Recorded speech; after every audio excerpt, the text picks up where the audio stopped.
여러분 만나서 반갑습니다. 제가 작전중앙교회를 두 번째 와서 이렇게 말씀을 전하게 되는데요. 기억하시나요? 네, 기억이 잘 안 되시죠? 네. 저는 그 신학교 다니면서 우리 박 목사님과 특별히 가깝게 지냈는데, 저희 큰아들이 사람을 보는 눈이 좀 있습니다. 근데 이 아이들이 2주 전에 그렇게 얘기하는 거예요. 아빠, 제가 결혼할 때 결혼 주례자가 필요하잖아요. 저 박기소 목사님에게 주례받고 싶어요. 그렇게 얘기하더라고요. 여러분, 박 목사님 참 좋으시죠? 네. 저는 귀한 목사님과 이렇게 함께 통역할 수 있어서 너무 감사하고, 작전중학교에서 이렇게 불러주신 것에 대해서 너무 기쁘고 또 감사하는 마음이 있습니다. 오늘 하나님께서 부족한 목사를 통해서 말씀을 허락하실 때 우리 모두에게 꼭 필요한 말씀이 되었으면 좋겠습니다. 잠깐 기도하겠습니다. 하나님 아버지, 감사합니다. 귀한 교회 와서 말씀을 전할 수 있도록 허락해 주신 하나님, 영광을 받아 주옵소서. 부족한 종이 말씀을 대언하고 증언할 때 우리 하나님의 성령이 역사해 주시고 우리 모두가 들어야 될 하나님의 음성을 듣는 귀한 시간 되게 해 주옵소서. 특별히 박 목사님과 모든 장로님들, 모든 중직자들 한마음 한뜻 되어서 이 마지막 때 하나님을 잘 섬기고 하나님의 영광에 쓰임받는 귀한 모든 분들 다 되도록 도와주옵소서. 이게 속한 모든 어린아이부터 시작해서 장년에 이르기까지 한 사람도 예의 없이 하나님께 합당한 삶을 살고 마지막 때 승리하는 거룩한 주의 종들 다 되게 해 주옵소서. 시종 온전히 주님께 부탁합니다. 예수님의 이름으로 간절히 기도드리옵나이다. 아멘. 저에게는 잊을 수 없는 날이 있습니다.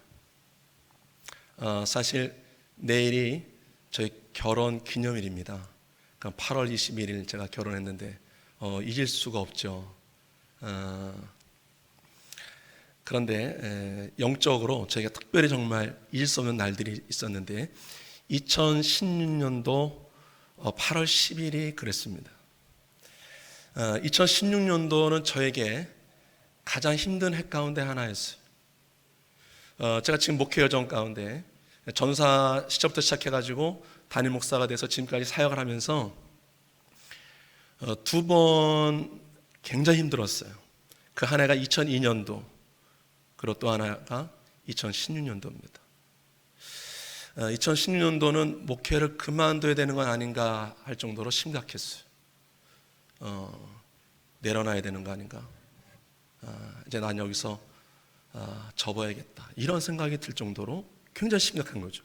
여러분, 목사가 지금 뭐 신학교 다니는 것도 아니고 전도사 시절도 아니고 이제 담임 목사 돼서 몇 년 지나서 목회를 그만둔다? 이건 보통 심각한 게 아니거든요. 근데 하나님이 수개월 동안 굉장히 고통스러웠는데 하나님께서 8월 그 첫째 주간 그때 다시 저를 만나 주셨어요. 그런 목사가 굉장히 힘들다가 이렇게 다시 만나면 감격이 굉장히 새롭습니다. 하나님의 사랑이 너무 크더라고요. 그 8월 8일, 9일, 10일 3일 동안 특별한 날이었는데 그 8월 8일 날에는 막 저희 온몸을 이렇게 하나님 다 만지시더라고요. 제가 사실 몸이 이렇게 건강해 보이나요? 예. 제가 그래도 좀 센 부대 나왔거든요. 특공 부대 나왔는데, 근데 사실 몸이 이렇게 건강하지는 않아요. 굉장히 연약해요. 근데 그때도 하나님 저의 아픈 몸을 만지시더라고요. 그 다음 날도. 근데 8월 10일 셋째 날 저에게 어떤 마음을 주셨냐면 한국교회를 위해서 일해야 되지 않게 하냐, 이런 마음을 쫙 주시는 거예요. 저는 시골의 아주 작은 교회, 지금도 작은 교회입니다. 아주 개척교회. 그런 교회를 섬기는데 이게 무슨 의미인가? 그러면서 하나님 저에게 갑자기 한국교회 역전승 이런 그 문구를 주신 거예요. 한국교회 역전승. 그래서 바로 그 다음 돌아오는 주일부터 우리 교회에서는 지금 한 7년 됐죠. 지금 8월 달이니까 매주마다 한국교회 역전승을 외쳐요. 한국교회 역전승.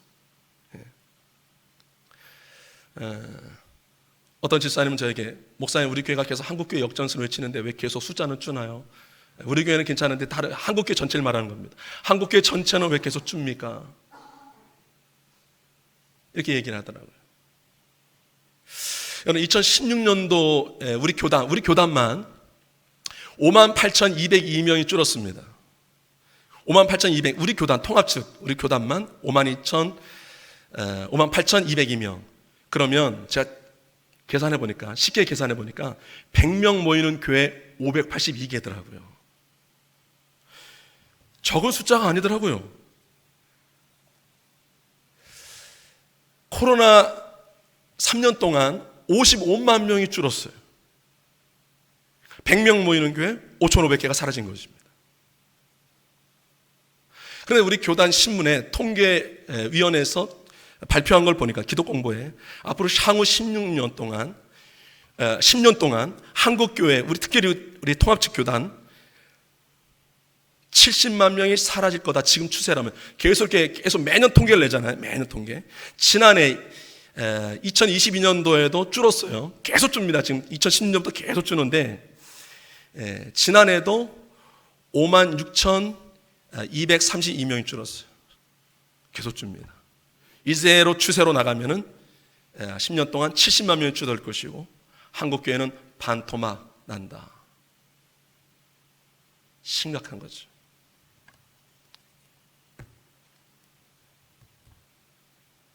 근데도 계속 하나님은 저에게 한국교회 역전승 외치라 하시는 거예요. 굉장히 부담스러워요. 한국교회 역전승, 한국교회 역전승. 정말 가능할까? 난 너무 연약하고 난 너무 부족한 목사인데 왜 하나님 자꾸 이런 부담을 주시는가? 여러분, 한국교회가 지금 어려운데 우리가 지금 영적으로 지고 있는 거죠, 사실은. 저는 작전중앙교회는 이기고 있다고 믿습니다. 계속 이기기를 바랍니다. 제가 이제 몇 년 만에 다시 이렇게 와서 예배를 드리는데요, 교회가 정말 새로워졌어요. 예배당도 너무 이렇게 좋아지고, 예전도 좋았는데 지금 더 좋아진 것 같아요. 아까 장로님께서 깜짝 놀랄까라고 했는데 진짜 깜짝 놀랐어요. 예전에 분명히 저문으로 제가 들어왔거든요. 네. 근데 이제 저쪽으로 이렇게 들어오고 완전히 새로워졌어요. 교회가 새로워지듯이 여러분의 영혼도 새로워지길 바랍니다. 내면도 새로워지길 바랍니다. 주를 향한 믿음과 영성이 새로워지기를 바랍니다. 점점 거룩해질 주연을 축원합니다. 한국교회 문제점을 여러 신학자들, 여러 교수님들이, 또 목사님들이 진단합니다. 왜 이럴까? 왜 한국교회는 지금 안 될까? 여러 가지를 얘기를 해요. 다양하게 얘기를 합니다. 한국교회가 세속화가 문제가 됐다. 전도의 동력을 상실하고 있다. 목회의 본질에서 탈피하고 있다. 젊은이들의 교회 반감이 지금 점점 심해지고 있다. 매스컴이 교회를 교묘하게 공격한다. 등등 여러 가지 이야기를 합니다. 출산율 저하도 마찬가지고요. 그런데 저는 이 모든 것도 다 이유가 되겠지만 중요한 하나가 있다고 생각해요. 뭐냐? 진짜 헌신자인 사람이 없다는 거죠. 진짜 헌신한 사람, 참된 헌신자, 온전한 헌신자, 정말 주께 충성하는 사람, 정말 십자가를 질 수 있는 사람, 그런 사람만 있다면 한국교회가 전 달라질 수 있다고 생각해요.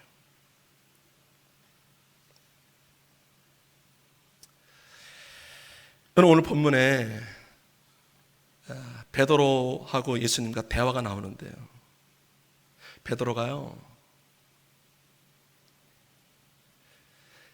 자기의 마음을 주님께 내비치는데, 우리가 이렇게 베드로의 고백을 들어오면 야, 저 사람 정말 대단하다, 이런 느낌을 받지 않을 수 없을 정도로 아주 놀라운 고백을 합니다. 뭐라고 얘기하냐면은, 여러분 거기 33절 보세요. 그가 말하되 주여 내가 주와 함께 오게도 죽는 데에도 가기를 각오하였나이다.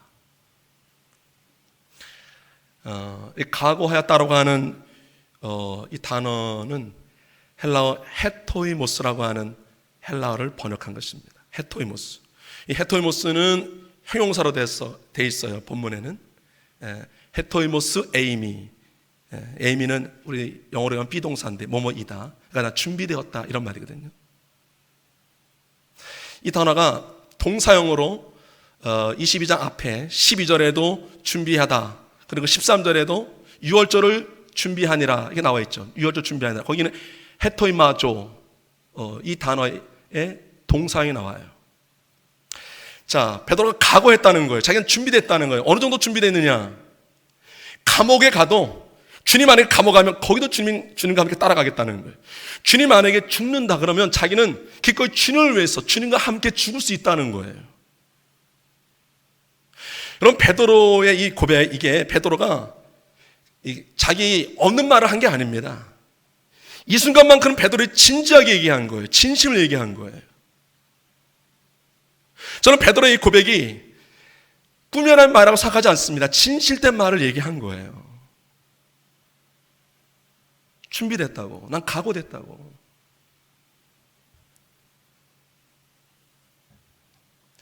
근데 주님은 뭐라고 말씀하시느냐? 자, 여러분 34절 보십시오. 이르시되 베드로야, 내가 네게 말하노니 오늘 닭 울기 전에 내가 3번 나를 모른다고 부인하리라.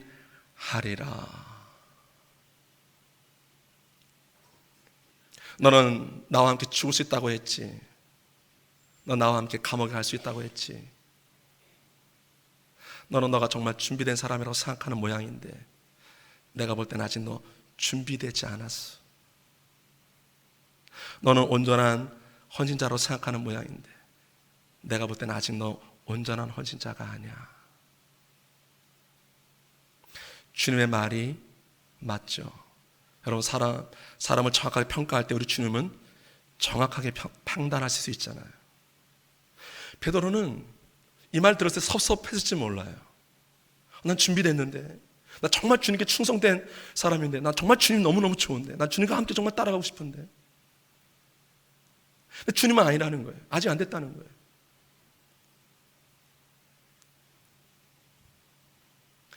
잘 아는 대로 불과 몇 시간 지나지 않아서 주님과의 관계조차 부인합니다. 베드로가 완전히 믿음이 바닥을 치죠. 처참하게 실패하고 너무너무 초라한 모습으로 전락한 베드로 모습을 우리가 볼 수 있습니다. 본인은 준비됐다고 생각했는데 준비된 게 아니었어요. 저도 준비됐다고 생각했어요. 제가 2010년도에 개척교회를 시작했습니다. 하나님의 특별한 응답도 받았어요. 2010년 3월 5일 하나님 정말 특별하게 찾아오셔가지고 지금 제가 목회하는 이 지역 거길 가라는 거예요. 하나님의 응답도 받았죠.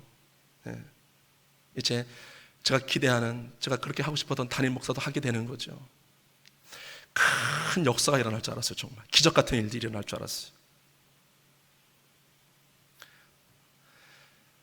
4월 25일이 창립주일인데요, 넉 달 다 안 돼서 넉다운 됐습니다. 완전 침체.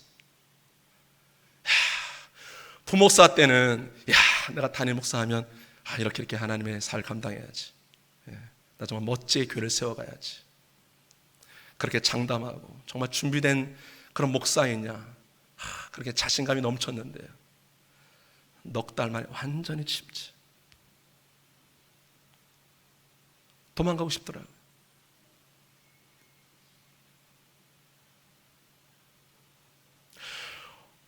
오늘 이 자리에 계신 우리 안수 집사님들, 여러분 정말 헌신할 수 있겠습니까? 오늘 헌신 예배 드리잖아요. 헌신 예배. 몸과 마음을 주님께 드릴 수 있겠습니까? 이 자리에는 아멘, 할렐루야. 네, 이 자리에 우리 장로님들도 계시고 우리 권사님들도 계시고 우리 집사님들도 계실 텐데 우리 청년들도 계시는 것 같고요. 제가 정말 진지하게 한번 물어보겠습니다. 여러분은 헌신된 사람으로 준비되셨습니까? 주님이 어디를 가라고 하든 어디로 이끌어 가든 따라갈 수 있겠습니까?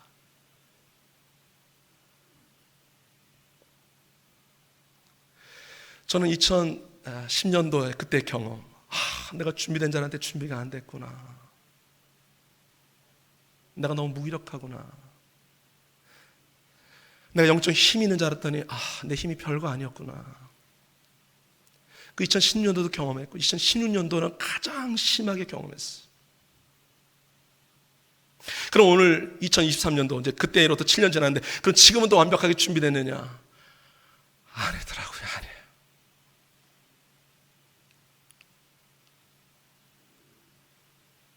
제가 이 설교를 준비하는데요, 마음이 좀 아프더라고요. 사실 너무 죄송했어요, 주님께. 저는 준비되는 줄 알았어요. 2016년도 그때를 이후로 7년 지나서 물론 그 안에도 크고 작은 어떤 어려움도 있었지만 최근에 제가 이렇게 사역한 거 보면 저는 굉장히 이제는 정말 준비되는 줄 알았어요. 근데 아니더라고요. 더 다듬어져야 되고 더 순수해야 되고 더 십자가를 질 수 있어야 되는데 그렇지 못해서 주님 앞에 너무 죄송스러운 거예요. 여러분, 왜 우리가 철저히 헌신된 온전한 충성된 사람으로 살아가는 게 왜 어려운가? 우리의 적이 만만치 않아요. 누구냐? 사탄이죠, 사탄. 여러분, 우리 주님이 오늘 본문에 베드로에게 아주 심각한 말씀하시죠. 자, 우리 한번 31절, 여러분 성경 펴놓으시면 31절, 자, 한번 우리 같이 한번 읽겠습니다. 31절 같이 시작. 시몬아, 시몬아, 보라, 사탄이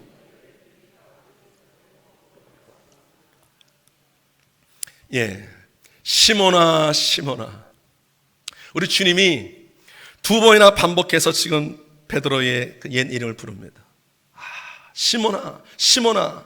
한 번도 아니고 두 번 불렀다는 것은 그만큼 지금 우리 베드로에게 하고 싶은 말씀이 있는 거예요. 뭔가 깨우쳐주고 싶은 거죠. 지금 굉장히 심각한 상황인데 베드로는 잘 이 눈치를 못하고 있는 겁니다. 사탄이 너희를 밀가부로 하려고 요구하였으나, 이 요구에 따라가는 이 단어는 엑사이테오라고 하는 헬라어인데 딱 한 번 나옵니다. 신약성경에 딱 한 번 나오는 단어예요. 양도를 요구하는 거예요. 양도를 요구했다는 거예요. 한때 베드로는 사단의 종이었죠. 근데 지금 주님의 은혜 받아서, 주님의 사랑 받아서 주님을 따라가는 주님의 제자가 됐습니다. 근데 사탄이 예수님께 이 베드로를 다시 달라는 거예요. 여러분, 사탄이 이렇게 강해요. 이렇게 집요해요. 베드로같이, 여러분, 베드로처럼 열심히 주를 따라가는 사람이 많지 않습니다. 우리가 베드로를 이 말씀을 보면 베드로 참 형편없네. 그렇게 막 장담하고 금방 몇 시간 지나지 않아서 그렇게 주님도 부인하고, 이렇게 이런 형편없는 사람이 다 있어? 우리가 이렇게 베드로를 비난할지 모르겠지만 사실 이 당시에 베드로만큼 예수님을 사랑하고 베드로만큼 예수님을 위해서 헌신된 각오된 사람이 사실 그렇게 많지 않아요. 아주 좋은 신앙인입니다. 저는 작전중학교에도 아까 우리 장로님하고 안수입사님들 만났는데 너무너무 좋은 분들이라고요. 정말. 저는 이 자리에 모든 분들이 정말 헌신되기를 바라고요. 그리고 진짜 헌신된 분들이 있다고 믿어요. 그런데 여러분 기억하십시오. 우리가 그렇게 주님께 헌신하고 우리가 주님을 정말 그렇게 사랑하고 주님을 따라가기를 원하지만 그래도 불구하고 사탄은 우리를 포기하지 않는다는 거예요. 여러분, 제가 목사입니다. 그러면 이제 사단이 저를 포기하겠죠? 이제 쟤는 이제 안 된다. 이제 목사니까 이제 내버려 두자. 천만의 말씀입니다. 목사이고 선교사고 또 충성된 하나님의 일꾼이고 중직자가 되었어도 사단은 집요하게 공격합니다. 집요하게 계속. 틈만 나면 또 공격하고, 틈만 나면 또 유혹하고, 틈만 나면 또 그릇된 길로 미혹하고, 어떻게 하든지 넘어뜨리려고, 어떻게 하든지 좌절시키려고. 끊임이 없어, 끊임이 없어. 사단만 아니면, 마귀만 아니면, 어둠의 권세만 아니면, 우리가 그냥 주님을 따라가는 게 좀 수월할지 모르겠어. 우리 마음을 들인 대로 그대로, 우리 마음의 뜻대로 그렇게 살아가는 것이 그렇게 어렵지 않을 수 있어. 그런데요, 우리가 마음대로 그렇게 살아갈 수 없는 이유가 이 사단의 방해 때문이거든요. 아주 집요합니다, 진짜. 제가 지난번에 와서도 여러분에게 말씀드렸는데, 제가 그 아내의 꿈 이야기를 예전에 여기 와서 말씀을 전할 때 한 적이 있거든요. 다시 잠깐 그걸 얘기를 드리면, 언젠가 아내가 꿈을 꿨는데요, 커다란 상자 안에 큰 구렁이 한 마리가 있더라 합니다. 근데 구렁이 한 마리가 뚜껑을 열고 나오려고 하는 거예요. 그러니까 아내가 못 나오게 뚜껑을 이제 위에서 막 누른 거죠. 못 나오게 하려고. 꿈의 이야기입니다. 꿈의 이야기. 그런데 이 구렁이가 힘이 세서 뚜껑 밖으로 막 나오려고 하는 거예요. 밀치고. 제가 그 꿈 이야기를 듣다가 제가 물었어요. 그럼 나는 그 시간 나는 뭐 했냐? 궁금하더라고요. 제가 옆에서 잤대요. 구렁이를 막 나오려고 하고 아내를 막 누르려고 하는데 막을 수는 없고 전 옆에서 자고.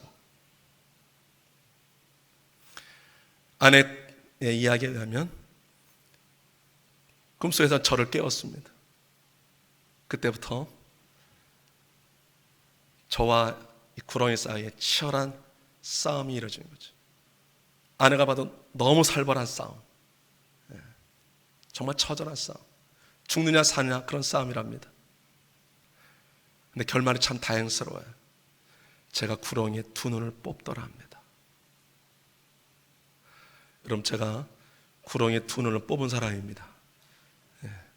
물론 꿈속이지만 제가 그 꿈 이야기를 들으면서 생생하게 느낀 게 있어요. 아, 목회는 치열한 싸움이구나. 치열한 전쟁이구나. 아, 이거 정말 만만한 게 아니구나. 사실 그날 제가 교회에서 막 기도하는데 영적인 공격이 있어요. 너무 힘들어요. 몇 시간 막 기도했던 것 같아요. 처절하게 기도했습니다. 근데 제 입에서 터져나온 말이 있어요. 내가 이겼다. 내가 이겼다.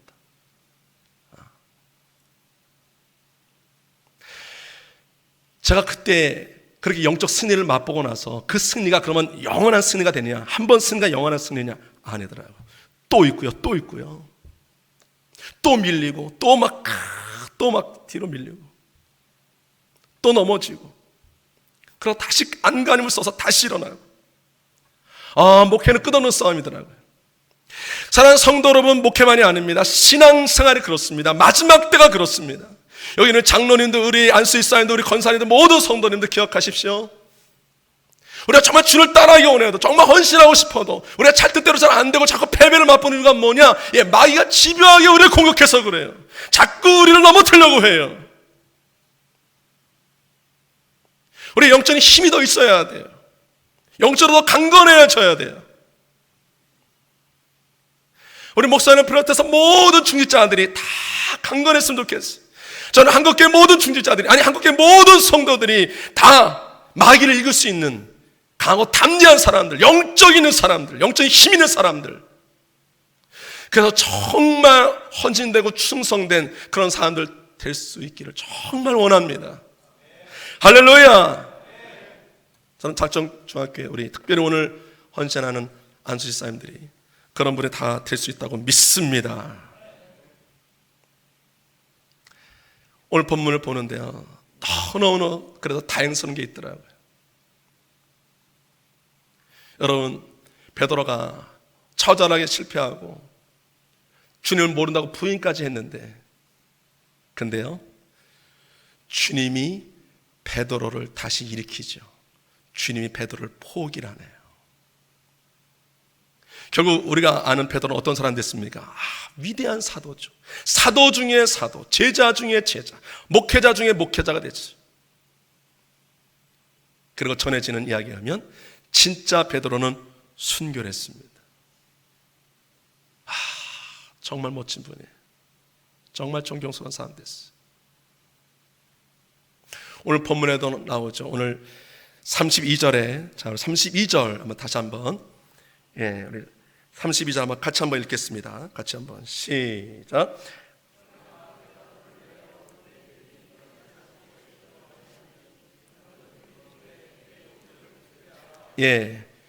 돌이킨 후에 내 형제를 굳게 하라.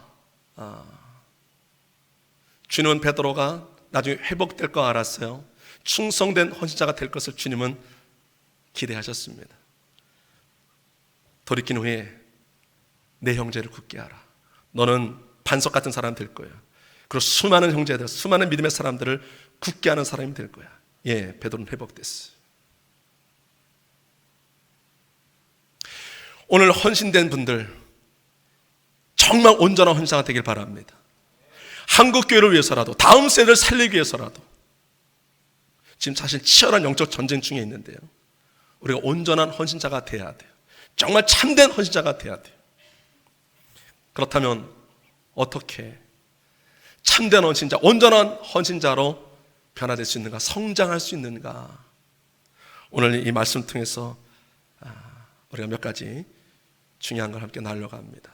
첫째는요, 주님의 변함없는 은혜 때문입니다.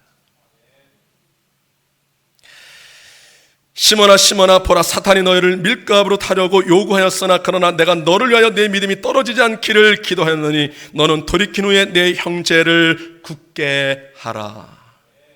베드로는 전혀 모릅니다. 사탄이 지금 자기를 공격하고 있는 것, 요구하고 있는 것 전혀 몰라요. 영적인 눈이 지금 닫혀 있는 거죠. 근데 주님은 아셨어요. 사탄이 지금 베드로를 유혹한다는 것, 사탄이 베드로를 지금 공격한다는 것 주님은 아셨어요. 이 베드로를 위해서 주님이 뭐 하셨다고 얘기합니까? 내가 너를 위하여 내 믿음이 떨어지지 않기를 기도하였노니. 기도했다. 여러분, 우리 주님이 이런 분이에요. 저는 오면서 생각했습니다. 주님의 그 사랑과 은혜를 기억하는데, 나를 위해서 기도하고 계시겠구나. 든든하더라고요. 연약한 나, 부족한 나. 결국 하나님께서 결국 앞으로 하나님의 뜻을 이루는 일에 준비되도록 하실 것을 생각하니까 너무 감사하더라고요. 저는 주님이 하실 것을 믿어요. 저는 저를 믿지 않고요, 저를 신뢰하지 않고요, 우리 주님을 신뢰합니다. 주님의 은혜를 신뢰합니다. 기독교는 은혜의 종교입니다. 여러분, 타종교에서 따라올 수 없는 게 있어요. 기독교만의 독특성이 뭔가? 여러분, 필리니안 씨라고 하는 분이 놀라운 하나님의 은혜라는 책을 썼는데, 타종교에도 여러 가지 우리 기독교가 가지고 있는 여러 가지를 다 공통적으로 갖고 있더라고요. 율법도 있죠, 경전도 있죠. 여러분, 어떤 종교에는 우리가 하는 방언도 한다고 그래요. 방언도. 그리고 타종교에도 기적도 일어납니다. 물론 모든 종교에 기도가 있죠. 그들이 믿는 절대자, 어떤 신에게 빌잖아요. 여러분, 불교인들 얼마나 열심히 기도합니까? 부활도 흉내내는 그런 종교도 있습니다. 부활도 따라해요. 근데 타종교에서 정말 따라할 수 없는 게 있어요. 뭘 따라할 수 없느냐? 십자가의 그 은혜를 따라할 수가 없어요. 은혜. 이 은혜라는 두 단어는 기독교만이 주장할 수 있고 기독교만이 내세울 수 있는 단어라는 거예요. 이렇게 놀라운 단어입니다. 이 은혜라는 단어가. 하나님의 은혜. 여러분, 은혜가 뭡니까? 받을 자격이 없는 우리에게 하나님께서 주신 호의와 사랑, 이게 은혜잖아요. 자격이 없거든요. 내 설만 것도 없고 우리가 한 건 죄밖에 없는데, 우리는 불의했고 우리는 패역했고 우리는 거짓된 삶을 살았고 우리는 주님의 마음을 아프게 한 것밖에 없는데 주님이 우리를 용서하셨고 하나님의 자녀 만들어주셨고 영원한 천국에 대한 소망을 품게 하셨고 그리고 주님의 나라를 꿈꾸며 살아가는 거룩한 삶으로 우리를 인도하셨어요. 은혜입니다. 은혜. 감사한 것은 이 은혜가 변함이 없다는 것입니다. 영원하다는 거예요. 영원하다. 베드로가 베드로 될 수 있었던 것, 베드로 개인의 능력이 아닙니다. 만약에 사탄이 요구했을 때 주님이 만약에 그냥 베드로를 딱 놔버렸다면 베드로 우리가 아는 그런 위대한 사도 될 수 없습니다. 절대 될 수 없습니다. 마음을 다해서 난 주님을 정말 사랑할 거야. 난 정말 주님을 위해서 헌신할 거야. 아무리 그렇게 고백하고 그렇게 다짐하고 다짐했어도 그것만 갖고 안 돼요. 우리 마음으로 되는 것도 아니고 우리 노력으로 되는 것도 아니고 우리가 애써서 되는 게 아닙니다. 은혜입니다. 은혜. 그래서 정말 헌신된 삶을 신실하게 걸어갈 수 있는 사람은 뭘 자랑하느냐? 자기 능력을 자랑하지 않고 자기의 어떤 실력, 자기의 어떤 경험 이런 걸 자랑하지 않고 하나님의 은혜를 자랑해요. 하나님의 은혜를 높이는 거예요. 은혜를. 여러분 우리가 잘 아는 사도 바울의 그 유명한 고백 나오죠. 그러나 내가 나 된 것은 하나님의 은혜로 된 것이니 내게 주신 그의 은혜가 헛되지 아니하여 내가 모든 사람보다 더 많이 수고하였으나 내가 한 것이 아니오 오직 나와 함께 하신 하나님의 은혜로라. 하나님의 은혜다. 여러분 바울이 이전에 어떤 사람이었습니까? 예수님 사람을 박해하는 사람이었습니다. 잡아가두고 막 때리고 얼마나 예수님 사람들을 못 살게 했는지 몰라요. 그 바울을 그냥 내버려 뒀으면 100% 지옥 가죠. 자기는 하나님을 잘 섬기는 줄 알고 착각하고 있어요. 성경 말씀도 잘못 알고 잘못 이해하고 나사렛 예수 그것을 이단으로 여기고 예수님을 따라가는 그 많은 수많은 그 당시의 성도들을 저 이단에 빠진 사람, 이 유대교를 박해하는, 유대교를 힘들게 하는 암적 존재들. 그래서 바울이 박해한 거거든요. 다메섹에 있는 거기에도 성도들이 있다는 걸 알고 다메섹에 가는 공문을 받아가지고 가는 도중에 부활하신 주님을 만나죠. 그 당시 이름은 사울이 아닙니까? 사울아 사울아 내가 나를 박해하느냐. 주여 누구십니까? 나는 내가 박해하는 예수다. 나는 내가 박해하는 예수야. 사울이죠 그때 이름은. 그 경험 통해서 완전히 충격받아. 음식을 먹지 못해. 3일 동안 주님의 전적인 은혜로 영적인 눈을 떠서 성경을 보니까 성경이 이제 새롭게 이해가 되는 거예요. 내가 그토록 미워하고 내가 그토록 싫어했던 그 예수님이 나의 구원자가 맞구나. 구약 성경이 예언된 메시아가 맞구나.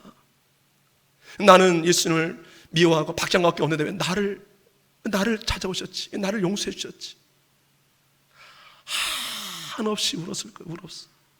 여러분 바울은 설교할 때도 많이 울었다고 그랬어요. 사도행전에 보면 20장에 눈물로 각 사람 원기했다 그랬어요. 그럴 수밖에요. 자기가 한 걸 생각하면 자기는 사도로 부를 만한 자격이 없는 사람이거든요. 그는 자기를 사도로 삼았어.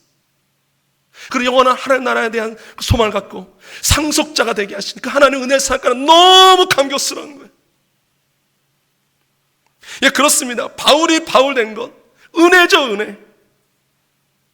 여기 안수집사님들 여러분이 안수집사님 된 게 여러분 은혜 아닙니까?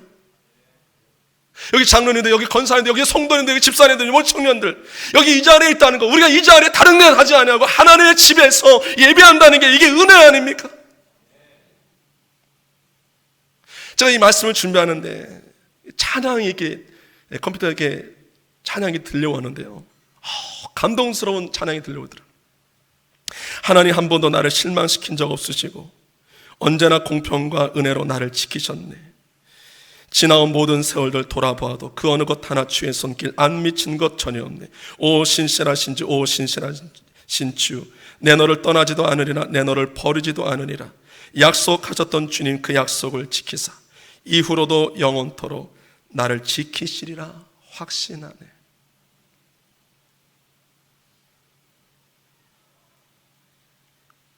저는 주님을 실망시킨 적이 많거든요.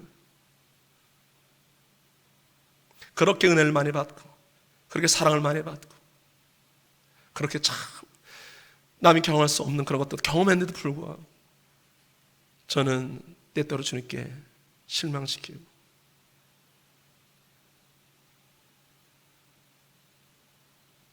근데 주님이 저는 주님을 멀리해도 주님은 저를 멀리하지 않더라고요. 저는 다른 걸 더 사랑했는데 주님은 여전히 나를 사랑하시더라고요.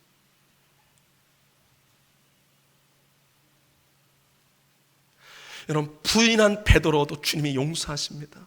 은혜 아닙니까? 이 자리에 혹 지난 몇 주 동안, 지난 몇 개월 동안 하나님 앞에 잘못 사는 것 같아서 마음이 불편한 분이 있다면, 마음이 지금 이렇게 죄책감이 있는 분이 있다면 이 시간 주님의 은혜를 생각하고 다시금 용서를 확인하는 이 자리가 되길 바랍니다.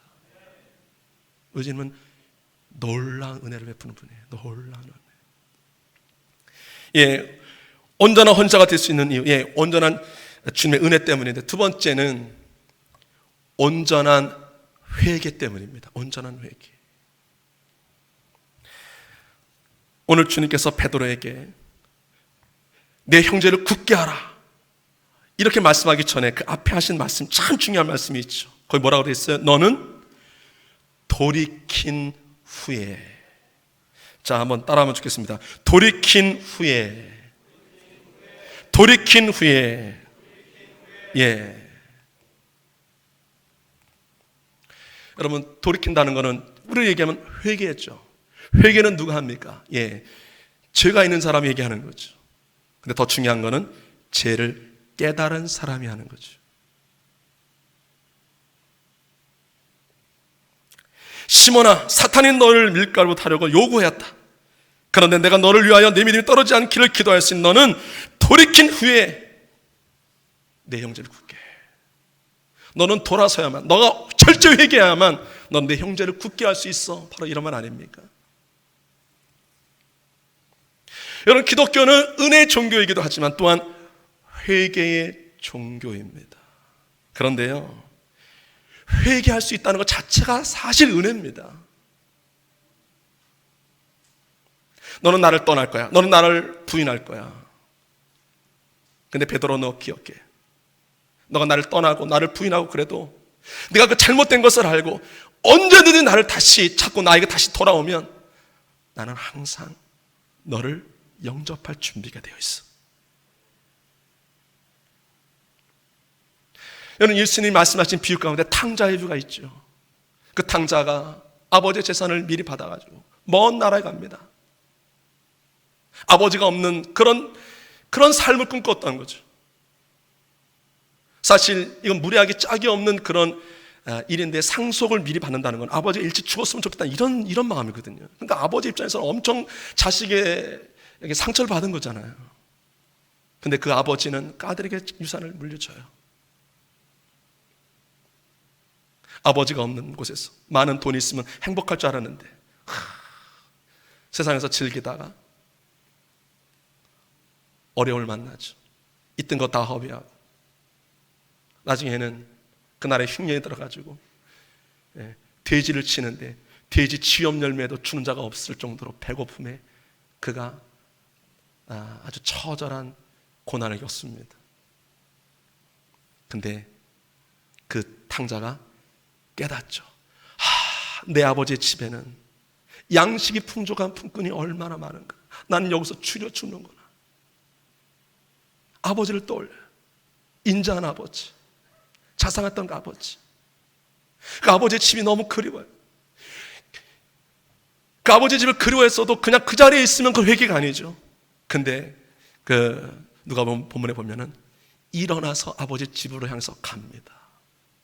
근데 그 본문에 아주 감격스러운 말씀이 나와요. 아직 상거가 먼데, 거리가 먼데, 그 아버지가 그 저 멀리서 아들이 돌아온 걸 보고 그 아버지가 막 달려가요. 원래 유대 문화에서는 그 아버지가 이렇게 달려가는 그런 문화가 아닙니다. 근데 그 아버지가 저 멀리서 다시 돌아오는 그 아들을 보고 막 가서 끌어안고, 그리고 막 새 옷을 입히고 가락지를 끼고 신발을 신기라고 하고 막 잔치를 벌이자고 얘기하죠. 잔치를.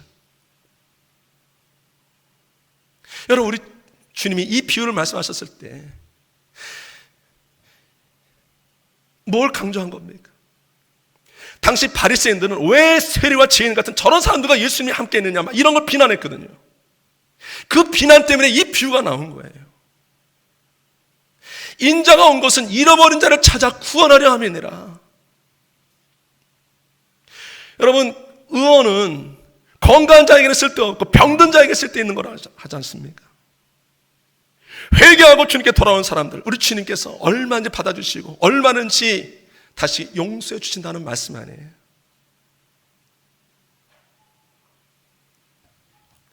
정말 헌신한 삶을 살기 원하는 여러분, 죄를 깨닫는 게 은혜입니다. 그리고 주님 앞에 다시 돌아가는 게 그게 은혜예요. 철저히 하나님께 돌이키십시오. 누가복음 22장 뒷부분을 보니까 60절부터 보면 아주 감동스러운 말씀이 나옵니다. 베드로가 이르되 이 사람아, 나는 내가 하는 말을 알지 못하노라고 아직 말하고 있을 때에 닭이 곧 울더라. 주께서 돌이켜 베드로를 보시니 베드로가 주의 말씀 곧 오늘 닭 울기 전에 내가 3번 나를 부인하리라 하심이 생각나서 밖에 나가서 심히 통곡하니라.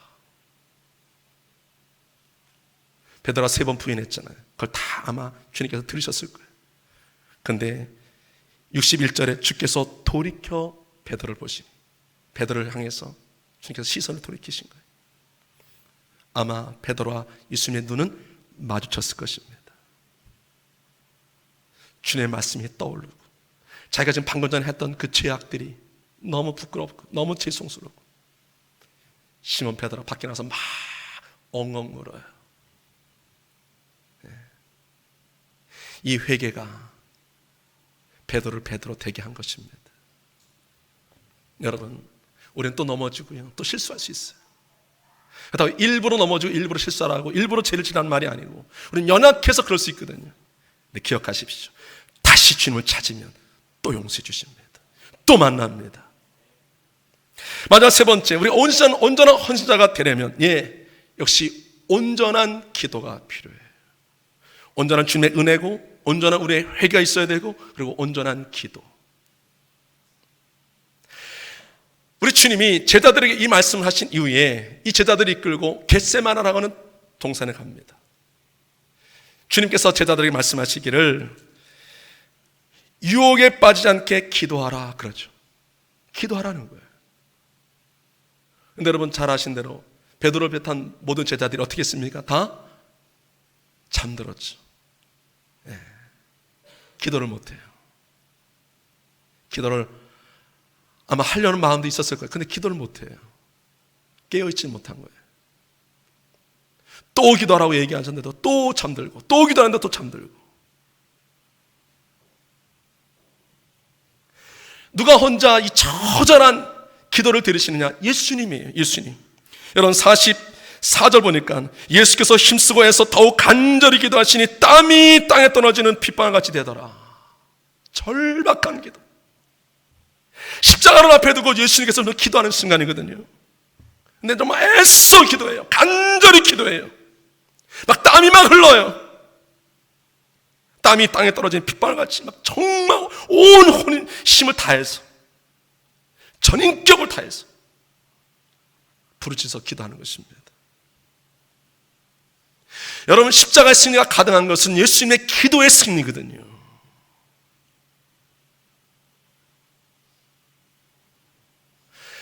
이 순간에 가장 기도가 필요한 사람은 제자들이고 무엇보다도 베드로인데 베드로는 기도를 못해요. 근데 우리가 베드로 전서에 보니까 베드로가요 후에 기도의 중요성을 압니다. 베드로전서 4장 7절. 만물의 마지막이 가까이 왔으니 그러므로 너희는 정신을 차리고 근신하여 기도하라. 한때 자기는 정신을 제대로 차리지 못해서 잠들어 버리고 기도해야 될 때 기도를 못했잖아요. 근데 이 베드로가 이제 뛰어난 헌신자가 되고 뛰어난 사도가 돼서 수많은 고난 가운데 성도들을 위로하면서 서신을 썼는데 그게 베드로전서거든요. 이 서신 가운데 만물의 마지막이 가까웠습니다. 성도 여러분, 깨어 기도하십시오. 정신을 차려서 기도하십시오 라고 권면해요. 예, 그래요. 온전한 헌신자가 되려면, 참된 헌신자가 되려면 우리 기도가 온전해져야 됩니다. 앞으로 우리가 이 땅에서 신앙생활 할 때 더 온전하게 기도할 수 있기를 바랍니다. 기도하는 그 성도, 정말 절박하게 하나님께 나가서 부르짖는 성도, 하나님을 다시 만날 것이고요, 성령 충만을 경험할 것이요, 그리고 하나님 나라의 귀한 일꾼으로 쓰임받게 될 줄로 믿습니다. 이런 은혜가 여러분 모두에게 있기를 주의로 축원합니다. 잠깐 기도하겠습니다. 참 좋으신 우리 아버지 하나님, 귀한 목사님이 섬기는 우리 작전중앙교회에 와서 말씀 전할 수 있도록 부족한 총을 인도해 주셔서 감사합니다. 오늘 선포된 이 말씀이 우리 모두의 심령에 새겨지게 하셔서 온전한 은혜를 기억하고 온전히 회개할 줄 알고 온전히 기도하여 하나님 기뻐하시는 바로 그 충성된 헌신자, 충성된 일꾼으로 거듭나는 우리 모두가 되게 해 주시옵소서. 하나님, 한국교회가 정말 역전승하기를 원합니다. 주님 도와주셔서 한국교회를 향한 하나님의 뜻이 이루어지는 것을 보게 해주시고 수많은 하나님의 사람들이 다시금 주께로 돌아오는 역사를 우리가 경험하게 하여 주시옵소서. 감사와 찬양과 영광을 주께 드리며 예수님의 이름으로 기도드리옵나이다. 아멘.